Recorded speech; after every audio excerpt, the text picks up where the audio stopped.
tua presença nós nos colocamos nessa hora, e meu Deus, aqui estamos nós sedentos, Pai, por ouvir a tua voz, por aprender da tua palavra, e que o Senhor possa falar aos nossos corações, meu Deus, neste dia, Pai. Pai, nós declaramos que queremos aprender mais de Ti, que queremos intimidade, Pai, relacionamento com o Senhor. Então, que o Senhor possa vir sobre as nossas vidas, abrir o nosso entendimento para a Tua palavra, Pai, derramar da Tua presença sobre nós, nos encher da Tua glória, em nome de Jesus nós lhe pedimos, amém e glória a Deus. Então, segunda epístola aos Coríntios, capítulo 13, versículo 13. Como eu dizia há pouco, então é o último capítulo e o último versículo já da segunda epístola do apóstolo Paulo aos Coríntios. É ali a saudação final dele, né? É mais ou menos como a gente faz aqui no final do culto, que o pastor diz, Deus te abençoe, vai na paz, vai no amor de Deus e tal, né? É algo parecido, de uma tal forma, que muitas vezes quando a gente está fazendo aquela leitura assim, corrida da Bíblia, às vezes a gente chega nesse texto, e por ser justamente uma saudação final, a gente acha que não tem nada de importante aqui, e a gente vai ver que tem um grande ensinamento que nós podemos extrair até da saudação final. A palavra de Deus, ela diz, a Bíblia diz que a palavra, a Bíblia, ela é divinamente inspirada. Todos os versículos da Bíblia são divinamente inspirados, desde o oi até o tchau, amém? Né? Desde da saudação inicial quanto da saudação final, então é divinamente inspirado. E aqui a Bíblia diz da seguinte forma, acompanhe comigo, olha só. A graça do Senhor Jesus Cristo e o amor de Deus e a comunhão do Espírito Santo sejam com vós todos. Amém. Com essas palavras, o apóstolo Paulo encerra, então, a sua epístola. E esse texto, como eu disse, por mais que seja aparentemente uma simples saudação e que às vezes passa batido, tem ensinamentos importantes aqui para nós. Primeiro, esse texto reforça a doutrina da Trindade, que Deus, ele se divide, ele é apenas um, mas ele se divide em três pessoas distintas, Pai, Filho e Espírito Santo. E cada uma dessas pessoas, então, da Trindade, nós temos, eu vou assim dizer, uma forma de nos relacionarmos com ele. Cada pessoa da Trindade realiza uma obra, então, por nós, mesmo todos sendo apenas um. Mas se dividem em três partes porque cada um tem a sua operação. Cada um tem o seu modo de agir. E esse texto nos mostra justamente isso. Eu gostaria de destacar, não necessariamente a doutrina da Trindade, não vou me ater muito a isso, mas sim a forma que cada pessoa da Trindade, então, interage ou age com relação à nossa vida. Primeiro a Bíblia diz, a graça do Senhor Jesus. E a própria Bíblia nos apresenta, né, diz assim, que a lei foi dada por Moisés, mas a graça pelo Senhor Jesus. Foi o Senhor Jesus que veio trazer a graça sobre a nossa vida. E o que vem a ser graça? A definição mais conhecida de graça, né, é aquela que define assim, que graça é um favor imerecido. É algo que não foi de graça, é algo que teve um alto preço, a morte do Senhor Jesus, mas que é nos disponibilizado de graça e por graça. Então, o Senhor estendeu a graça dele por nós através da pessoa do Senhor Jesus, enviando o Senhor Jesus nessa terra para morrer na cruz do Calvário por nós. Depois a Bíblia fala o amor de Deus. Lá em João 3,16, tido como texto áureo da Bíblia, a Bíblia registra assim, né? Porque Deus, o quê? Amou o mundo de tal maneira que deu o seu Filho unigênito, para que todo aquele que nele crê não pereça, mas tenha a vida eterna. Por que Deus fez isso? O próprio texto explica. Por quê? Por amor. Porque Deus amou o mundo de uma tal maneira, de uma maneira tão intensa, de uma maneira tão profunda, que ele deu o seu Filho. Então perceba que a pessoa do Pai, de Deus, ele se manifesta na nossa vida com o seu amor. Um amor que foi tão grande, um amor que foi tão intenso, que ele nos deu o Senhor Jesus, para vir nessa terra e morrer na cruz por nós. O Senhor Jesus, vindo a esta terra, nos trouxe a sua graça, o favor imerecido, sem a qual nenhum de nós somos salvos. Se não fosse o amor de Deus, nem a graça a gente não teria. Entende essa dinâmica? Né? Nem a graça a gente não teria, mas foi o amor de Deus que nos deu Jesus, nos disponibilizando então a graça, o favor imerecido. O que é que eu fiz para Deus me amar? Nada. Amém? Nada. Deus me amou porque Ele é amor, porque é a essência dele, porque Deus decidiu me amar. O que é que eu fiz para receber a graça? Novamente, nada. É um favor imerecido. Eu não merecia a graça, mas mesmo assim ela foi me dada. Claro que eu preciso aceitar, né, me apropriar da morte de Jesus na cruz do Calvário, entender e crer que Jesus morreu em meu lugar, para que a graça seja disponibilizada na minha vida, para que a graça tenha os seus efeitos sobre a minha vida. Amém? Mas, novamente, eu não preciso fazer nada, é um favor que eu não mereço. E aí a gente chega justamente na terceira pessoa da Trindade, no Espírito Santo. E aí vamos novamente pensar, o amor de Deus o Pai, Ele nos amou, enviou Jesus. Jesus vem a essa terra, morre por nós, nos trazendo a graça. Aí entra em cena a terceira pessoa da Trindade, o Espírito Santo, que ressuscita Jesus dentre os mortos. Amém? Jesus fica ainda nessa terra com os discípulos, dando as últimas instruções, e uma delas é, olha, eu vou ao Pai, mas eu não vou deixar vocês órfãos, eu enviarei um outro Consolador. Quem que é esse outro Consolador? O Espírito Santo. Então a gente vê, a grosso modo eu estou dizendo isso, mas a gente vê no Antigo Testamento o relacionamento que as pessoas tinham era com Deus.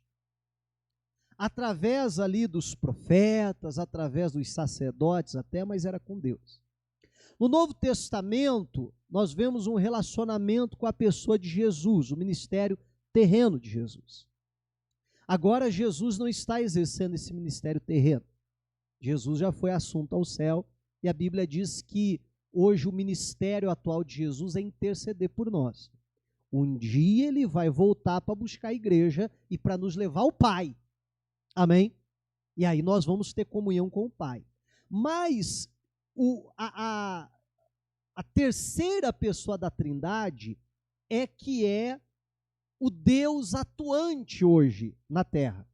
Jesus diz, eu vou ao Pai, mas eu vou rogar o outro Consolador que vai vir sobre vocês, que vai ficar com vocês, que vai ensinar para vocês todas as coisas.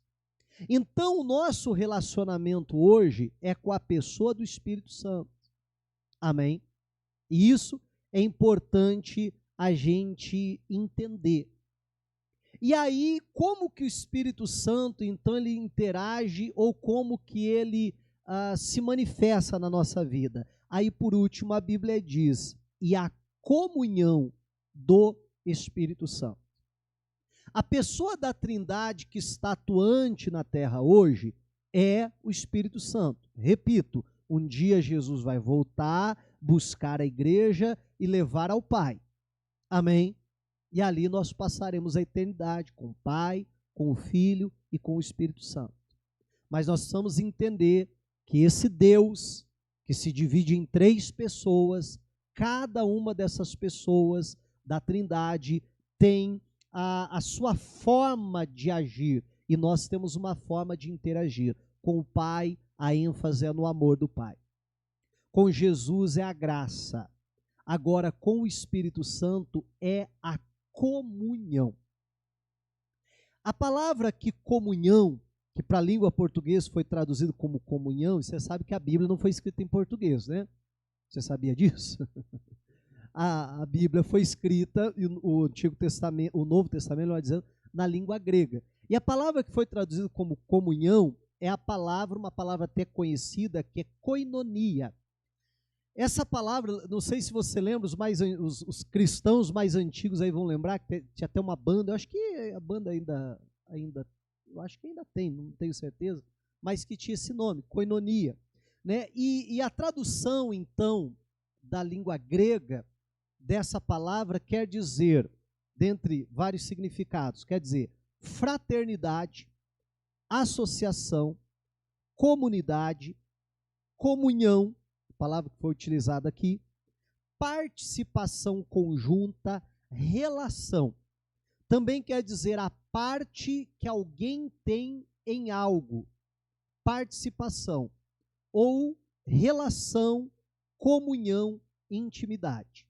Aí tem mais 2 traduções que eu não trouxe aqui, que uma quer dizer quando os apóstolos estendiam a destra da comunhão, a mão da comunhão, então também era chamado de koinonia, ou havia também na igreja uma oferta, que era uma oferta de comunhão, uma oferta no sentido de provar a comunhão, então também era chamada dessa forma. Então você perceba que qualquer significado desses que nós acabamos de ler, ou desses que eu até não trouxe escrito, mas acabei de citar, todos eles falam a respeito de comunhão, a respeito de participação, a respeito de uma interação que precisa acontecer, que precisa haver.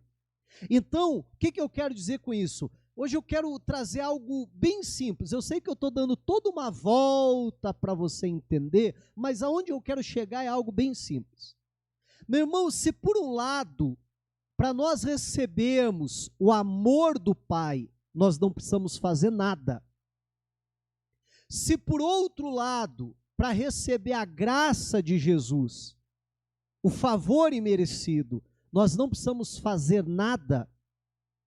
Agora, no que diz respeito ao Espírito Santo, o mesmo não se aplica.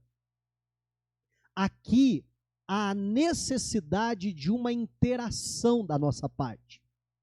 Para que se haja uma comunhão, então um faz a sua parte e o outro também precisa fazer a sua parte. Você está entendendo em nome de Jesus?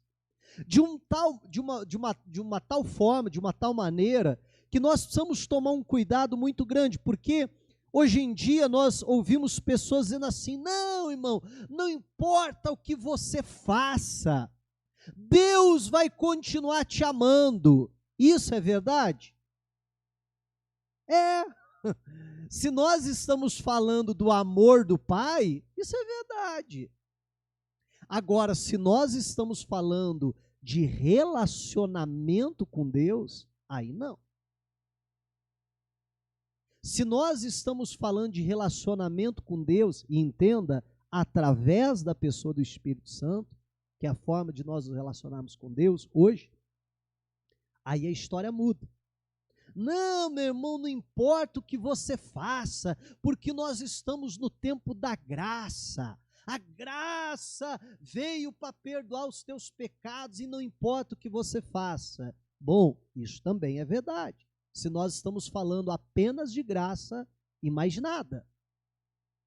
Você entende o que eu estou querendo dizer com isso? Agora, se nós estamos falando, meu irmão, de nós agradarmos a Deus, de nós termos um relacionamento com Deus, aí é outra história. Pare para pensar e para tentar entender isso usando uma figura de alguém que você muito ama. Vamos dizer, um filho. Meu irmão, não importa o que o seu filho faça para você. Não importa o que ele faça, você vai continuar amando ele. Amém, igreja? Agora, isso quer dizer que ele está te agradando? Isso quer dizer que você tem um bom relacionamento com ele? Não, são duas coisas distintas. Amém? Porque eu posso até mesmo amar uma pessoa, mas não conseguir ter nenhum tipo de relacionamento com aquela pessoa. Porque são duas coisas distintas. E se nós não entendermos isso, meu irmão, a gente pode estar correndo sérios problemas. Porque a gente vê muitas pessoas que entenderam o amor do Pai, muitas pessoas que entenderam a graça de Jesus, e glória a Deus que essas coisas precisam ser entendidas, mas que até hoje não entenderam um relacionamento, uma comunhão com o Espírito Santo. E aí, estudando essa questão da comunhão e até vendo o dicionário grego, me deu a curiosidade de ir no dicionário da língua portuguesa para ver o que é comunhão, segundo o dicionário da língua portuguesa, já que aqui foi traduzido como comunhão. E eu achei interessante também, na língua portuguesa, como o significado que eu encontrei de comunhão. E diz assim, ó, relação de algo em comum, né? E aí, mais uma vez, no sentido de relacionamento, de um faz uma parte e o outro tem a sua parte a ser feita. Mas a segunda me chamou mais atenção. É uma sintonia de sentimentos, de modo de pensar, agir ou sentir. Identificação. É isso que nós precisamos ter com o Espírito Santo. É uma sintonia de sentimentos, de modo de pensar, de agir e etc. Amém? E quando eu falo, então, de comunhão, meu irmão, de relacionamento, isso é algo que envolve o meu dia a dia. Não tem como eu desenvolver uma comunhão com o Espírito Santo se eu só lembro do Espírito Santo, ou ainda se eu só lembro de Deus no domingo. Se durante a semana eu nem lembro que Deus existe, que tipo de relacionamento eu posso ter com Deus? Que tipo de comunhão eu posso ter com Deus? Eu lembro de uma ocasião onde uma sobrinha minha, ela me perguntou assim, olha, por que domingo a gente tem que ir para a igreja? E aí, né, e ela era bem pequenininha na época, de uma maneira, uma linguagem mais de criança, eu tentei, né, explicar, olha, a gente se reúne aos domingos na igreja, porque domingo é dia do Senhor, e aí, né, de uma maneira assim muito breve, eu comecei a explicar, olha, no Antigo Testamento havia o mandamento de Deus de se guardar o sábado, que e eu já preguei isso aqui, muito mais do que um mandamento, eu penso que é um princípio que a gente precisa praticar, né, de se guardar o sábado, porém, com a vinda de Jesus, os maiores eventos, como a própria ressurreição de Cristo e etc., se deram num domingo. E justamente era o dia onde os cristãos se reuniam, a igreja primitiva se reunia aos domingos. Então, de uma tal maneira que você pega os textos mais antigos, eu não estou falando agora de Bíblia, mas de textos literários mais antigos da igreja, então a orientação para a igreja primitiva sempre foi, igreja cristã, sempre foi se reunir aos domingos. Acredito até por conta de fazer uma separação, uma divisão do judaísmo, né? Então se reunirem em um dia distinto. Por exemplo, né, a Didaquê, ela orienta até com relação que os cristãos deveriam jejuar e orientam que eles deveriam jejuar 2 vezes por semana e que deveriam fazer em dias diferentes que os judeus, né, os religiosos da época tinham por costume jejuar, justamente para, né, ter aquela identidade separada dos religiosos. Então, provavelmente nesse sentido, mas, bom, eu falei que ia fazer uma explicação simples, já estou né, me aprofundando demais. Mas, e aí eu explicava, não falei tudo isso, tá, gente? É que eu me empolguei aqui. Mas de uma maneira mais simples, explicava para ela, olha, então a igreja tinha costume reunir os domingos e tal, e por isso a gente tem esse costume até hoje. E aí ela disse assim, então, se eu for domingo para a igreja, então tá tudo bem. Então é isso que eu preciso fazer. Aí eu já vi uma maldade assim na pergunta, né? Eu já senti que a pergunta estava meio estranha. Eu falei assim, não, mas por quê? Não, porque, por exemplo, assim, se sábado, né, eu for assim, numa balada e tal, né? E aí você imagina uma criança falando isso, dá vontade de dar um tapa na orelha, mas enfim, a gente se controla. Né? Se eu for na balada, provavelmente ouviu isso de alguém, né? Se eu for na balada, se eu fizer isso, aquilo de errado, aquilo lá, e aí domingo eu for para a igreja, aí está tudo bem, aí está tudo resolvido. E aí, de uma maneira, novamente, muito simples, eu tentava explicar para ela isso aqui que eu estou falando hoje. Eu falei, olha, se o assunto que a gente está tratando é se Deus vai continuar me amando ou não, sim, Deus vai continuar me amando porque Ele é amor. É a essência dele. Agora, se nós estamos falando em ter um relacionamento com Deus, aí a conversa é completamente diferente. E aí eu dei um exemplo para ela. Eu disse assim, você já imaginou, olha, eu conheço você desde que você nasceu. Eu, né, talvez não sei de uma maneira tão profunda, porque o convívio não é tão grande assim, mas eu sei, de uma forma meio geral, quais são os seus gostos e quais não são, que você gosta e que você não gosta. Você já imaginou se 6 vezes na semana eu só fizesse o que você não gosta? 6 vezes na semana eu só te irritasse, te provocasse, te apurrinhasse a paciência, fizesse tudo aquilo que você não gosta, e um dia da semana eu fizesse tudo aquilo que você gosta. Eu disse para ela, e aí? Você ia continuar gostando de mim? Aí eu tive que usar essa expressão porque eu estava falando com uma criança. Você ia gostar de mim? Né? E aí eu estou falando de relacionamento. Aí ela pensou e falou assim, não.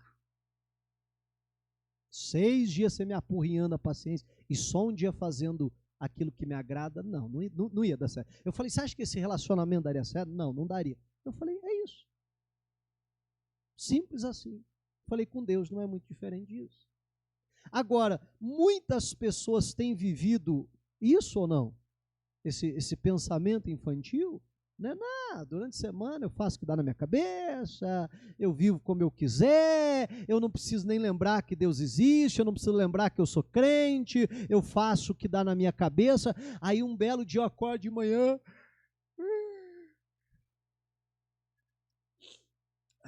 que dia que é hoje? Que dia que é hoje? Hoje, que dia? Eu não sei vocês, mas eu acordo assim, né? Até fazer o download ali demora um pouco. Aí você diz, hoje é domingo, o que tem para fazer domingo? Domingo é dia de ir para a igreja, é domingo. Eu sou crente, é verdade. Eu sou de... Aí que a pessoa lembra que tem Deus. Você está entendendo? Aí que a pessoa lembra, não, hoje é o dia do Senhor, hoje eu tenho que ir na igreja. E às vezes a pessoa vai fazendo isso de uma forma religiosa, sabe? E aí entra aquela velha história, olha, por que você não faz isso aqui? Daí a pessoa diz assim, é que a minha religião não permite. E a gente não ouve isso, graças a Deus, bem menos hoje, mas a gente ainda não ouve isso muitas vezes. Não, a minha religião não permite que eu faça isso. Eu estou doido para fazer, está juntando água na boca, mas a minha religião não permite que eu faça. Meu irmão, e eu não tenho que, e é claro que existem os mandamentos de Deus, a gente tem que respeitar os mandamentos de Deus, mas eu não tenho que fazer ou deixar de fazer algo simplesmente porque aquele mandamento está posto ali.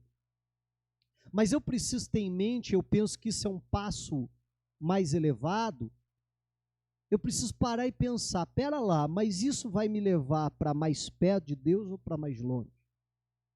isso vai aprofundar o meu relacionamento com Deus ou isso vai me afastar do Senhor? Isso vai entristecer o Espírito Santo. Amém? É isso que precisa nortear tudo aquilo que eu for fazer, porque isso é relacionamento, porque isso é comunhão. Mais do que, será que isso está de acordo com a minha religião? Será que isso... Não, o que eu tenho que pensar é, isso vai afetar o meu relacionamento com Deus ou não? Isso vai ser agradável aos olhos do Senhor ou não? Porque quanto mais comunhão e intimidade eu tenho com Deus, né, na pessoa do Espírito Santo, quanto mais eu faço aquilo que agrada, maior comunhão eu vou ter com o Senhor. E dessa forma, mais sensível à voz dele eu vou estar. Dessa forma, ele vai poder me guiar. Dessa forma, ele vai poder cuidar de mim. Dessa forma, ele vai poder, como a Bíblia diz, que é obra do Espírito Santo, me ensinar a respeito de todas as coisas. Então, não tem que viver uma vida, né, religiosa, cheio de isso pode, aquilo não pode. O que precisa nortear a maneira que eu vivo é, eu estou agradando a Deus ou não? Isso é agradável aos olhos do Senhor ou estou entristecendo a Deus? Aí a gente vê que Davi, ele tinha um pensamento muito semelhante a esse. O Davi, meu irmão, ele enxergava justamente dessa maneira, quando ele peca e ele vai orar lá no Salmo 51, ele diz, né, que é a oração dele de arrependimento, que foi transformado em um salmo. Então ele diz, contra ti somente pequei. Ele está dizendo que não, eu não errei com Betseba, eu não errei com Urias. Não, não é isso que ele está dizendo. Mas ele diz, o que mais me dói é que eu feri a pessoa que eu mais deveria me preocupar em agradar. O que mais me dói é o que eu entristeci, é que eu comprometi o meu relacionamento com o Senhor. E aí ele vai fazer um pedido ao Senhor, e ele não se preocupa, como eu sempre destaco isso, com a coroa, com a riqueza, com a posição, com nada. Ele está preocupado e o que ele não quer perder é o Espírito Santo de Deus. E entenda que a gente está falando do Antigo Testamento. Olha como a visão de Davi estava muito além dos seus dias. Ele diz, não retires de mim o teu Espírito Santo e não me lances fora da tua presença, porque o que eu quero é a tua presença. Se eu quero estar na presença de Deus, fala de relacionamento, fala de comunhão, eu quero estar perto do Senhor. Essa era a preocupação de Davi. Amém? E às vezes a preocupação de muitos hoje, se pecaram, se não pecaram, é, poxa vida, mas se eu fizer algo de errado, será que Deus vai me castigar? Não é mais ou menos assim? Será que Deus vai deixar de me abençoar? Será que Deus vai deixar de fazer algo por mim? Será que eu vou perder alguma coisa? E a última coisa que a pessoa pensa é no seu relacionamento com Deus. E relacionamento, meu irmão, é coisa do dia a dia. É coisa de eu acordar de manhã e da mesma forma que eu viro para o meu cônjuge, dou bom dia, né? E hoje eu falei isso, eu vi uma cotovelada assim, ó. Pá! Aí eu fingi que não vi, né? Mas não vou nem olhar para aquele lado. Né? Quando eu toquei no marido dar bom dia para a esposa, né? Eu falei, ixi, já vi que o irmão não dá bom dia para a irmã, né? Tomou uma cotovelada no rim já, né? Um daquele fica esperto, né? Mas pelo menos que a gente deveria fazer, né? Bom dia e tal. Meu irmão, a gente precisa entender que o Espírito Santo é uma pessoa.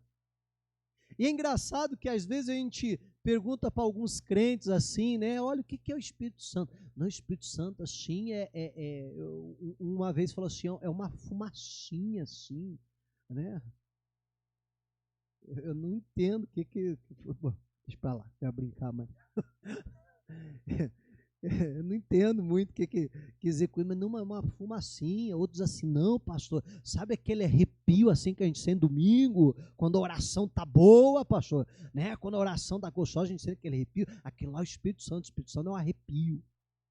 Não, o Espírito Santo, pastor, é assim, é uma pomba que vem voando assim.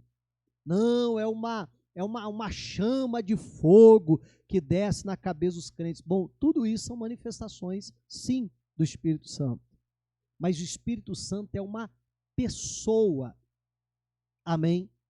É uma pessoa que pode ser agradada ou que pode ser desagradada, que a gente pode ter um relacionamento com ela ou não. É por isso que a Bíblia diz que o Espírito Santo sente ciúmes de nós.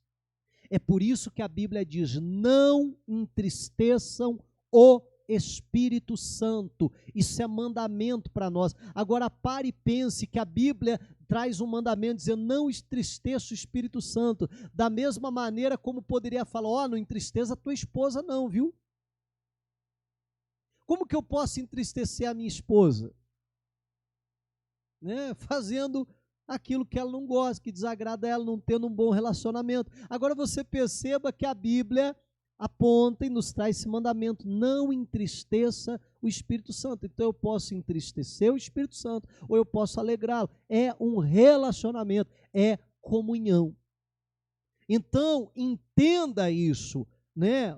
Deus me ama. Nada do que eu faço muda isso. E glória a Deus por isso. A graça de Deus foi disponibilizada na minha vida. O que eu preciso fazer com relação a isso? Nada, aceitar essa graça sobre a minha vida. E aí a pessoa acha, então eu não preciso fazer nada. Não, com relação ao Espírito Santo, aí é um relacionamento. Se eu quero que um relacionamento dê certo, qualquer tipo de relacionamento, não só um relacionamento amoroso, mas qualquer tipo de relacionamento, se eu quero que ele dê certo, eu preciso investir nesse relacionamento. Eu preciso me comunicar, eu preciso aprender daquela pessoa, eu preciso aprender quais os gostos daquela pessoa, e assim por diante. Você está entendendo? Né? De uma tal maneira que, como eu disse, é o meu dia a dia, quando eu acordo, né, como o livro lá do Benihim, bom dia, Espírito Santo. E tratar o Senhor como Ele é, como uma pessoa. Aí eu vejo alguns cristãos dizendo assim: não, pastor, eu não vou incomodar Deus, Deus está lá no seu alto e sublime trono. Você acha que eu vou ficar incomodando Deus por causa de coisas que eu tenho aqui nessa terra, por causa de problemas que surgiram aqui? Não, eu não vou incomodar Deus. E a pessoa não entende esse aspecto que o nosso Deus é um Deus de relacionamento. Tudo bem, eu posso não querer incomodar Deus no seu alto e sublime trono. Deus vai continuar sentadinho lá no trono dele, mas ele me deu o Espírito Santo dele, para não só estar comigo, mas para habitar em mim, para que diante de toda e qualquer situação eu possa clamar a ele: Espírito Santo, me ajuda com relação a essa situação, até porque a Bíblia diz que o Espírito Santo nos ensinaria a respeito de todas as coisas. É muito interessante como a ênfase do Novo Testamento, principalmente do livro de Atos e até mesmo as epístolas, a gente vê que a grande ênfase é com relação a esse relacionamento que os cristãos precisavam ter com a pessoa do Espírito Santo, sendo dirigidos, sendo guiados por ele. Amém?